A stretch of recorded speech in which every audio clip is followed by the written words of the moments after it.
Садыр Жапаров абакта жатканда жүрөгүнө үйгөн көйгөйдү эскерди. Өлкө башы Садыр Жапаров тогулук жетимдер үчүн уюштурулган убактылуу жашоочу жайга барды. Алар жашай турган батирлер мамлекеттик ипотекалык компания тарабынан салынган көп кабаттуу батирлерден берилген. Президент бул маселе абакта жаткан учурунда эле жүрөгүнө үйгөн көйгөй болгонун айткан. Мен камакта отурганда 3 томолой жетим бала бар болчу. Эмне болуп келип калдың десе, алар барар жери жоктугунан тамак-аш, кийим-кече уурдашканын айтышчу. Анан президент болгон күндөн баштап эле бир үй алып, жетим балдарды топтойлу деп келген, деди мамлекет башчы. Ошто жол тескөөчүлөрдүн мыйзамдуу талаптарынан баш ийбей качкан айдоочу мас абалында экени аныкталды. Бул тууралуу жол кыймылынын коопсуздугун көзөмөлдөө башкармалыгынын Ош облусу боюнча башкармалыгы билдирди.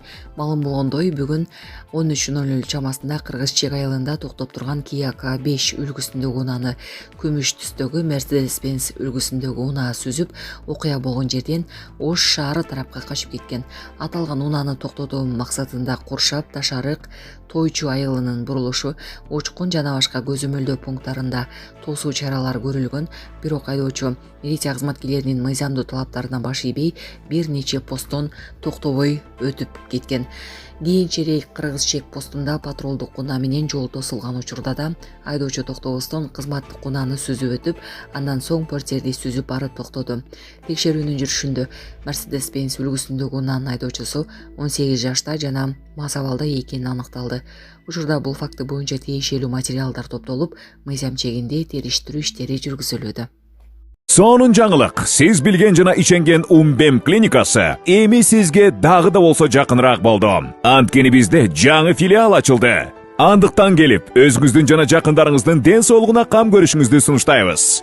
Биздин жогорку даражадагы дарыгерлер төмөндөгү адистиктер боюнча кабыл алат: стоматология, гинекология, терапия, лор, хирургия, педиатрия, урология, УЗИ жана башка адистиктер. Лабораториялык анализдин 5000ден ашуун түрү алынат.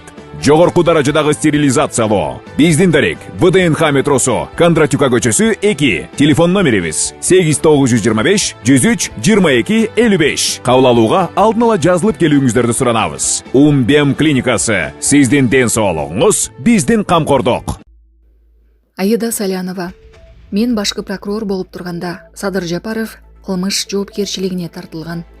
Мурдагы баш прокурор Аида Салянова өткөн учурдагы саясий кырдаалды эске салып, учурдагы өлкө башчысы Садыр Жапаровдун аракетине таң калганын билдирди. Бир кезде мен башкы прокурор болуп иштеп турганда өлкөнүн азыркы президенти кылмыш жоопкерчилигине тартылган. Жылдар өттү. Менин оюмда бүгүн кайсы бир кызматка барсам дагы Садыр Нуркожоевич буга каршы болот деп ойлогом. Таң калтырганы, анын эски таарыныштарды эстебей мени колдогону болду. Көптөр буга ишене алышпайт. Мен өзүм да көпкө чейин ишенген жокмун. Анткени мен өз позициямдан эч качан тайган эмесмин. Өлкөнүн кызыкчылыктарын эски чыр-чатактардан жогору кое алган адамдын аракети катары мен бул кадамды өзгөчө чын жүрөктөн кабыл алдым. Бул чындап эле күчтүү шахматтык жүрүшкө окшош. Саясий маданияттын жана мамлекеттик ой жүгүртүүнүн жаңы деңгээлин орноткон жүрүш. Менин оюмча бул баарынан мурда президенттин өлкөнү өзгөрткүсү келип жатканынын, жаңы күн тартибин, жаңы баалуулуктарды калыптандырууга, бири-бирибизди угуу жана өлкөнүн келечеги үчүн баарыбызды бириктирүүгө болгон каалоосунун белгиси. Мен бул ишенимди өлкө жана жаңы муун алдындагы чоң жоопкерчилик катары кабыл алам, деп жазды ал социалдык тармактагы баракчасына. Булак Суперкежи. Акы төлөнөт. Түндүк түштүк альтернативдүү жолу ноябрга чейин пайдаланууга берилди. Түндүк түштүк альтернативдүү жолу ноябрга чейин унак каттамдар үчүн ачылды. Бул тууралуу бүгүн транспорт министрлигинен билдиришти. Маалым болгондой, жол саат 6:00 20:00 чейинки аралыкта ачык болуп, Жалал Абадтан Балыкчыга чейинки 13 сааттык жол 6 саатка кыскарды. Жолдо көзөмөл пункттары иштеп турат. Ал эми туннелден өтүүчү жол акысы автотранспорттун түрүнө жана категориясына жараша 100 сомдон 5000 сомго чейин алынат. Түндүк түштүк жолун толугу менен 2028 жылы пайдаланууга берүү пландалууда. Мьянмадагы жарылуудан кеминде 55 адам каза болду. Мьянманын түнүк чыгышында Кытай менен чектеш аймакта жарыдаргыч заттар сакталган камбада күчтүү жарылуу болуп, кеминде 55 адам каза тапты. Маалыматтарга караганда, ондогон адамдар жаракат алып, курмандыктардын арасында балдар да бар. Натыйжада 100дөн ашык турак жай толугу менен кыйрап же олуттуу зыянга учураган.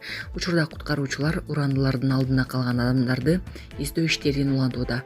Аймакты көзөмөлдөгөн Танк улуттук коштондук армиясы жарылууга кен казууда колдонулган жарыдаргыч заттар себеп болгонун билдирди.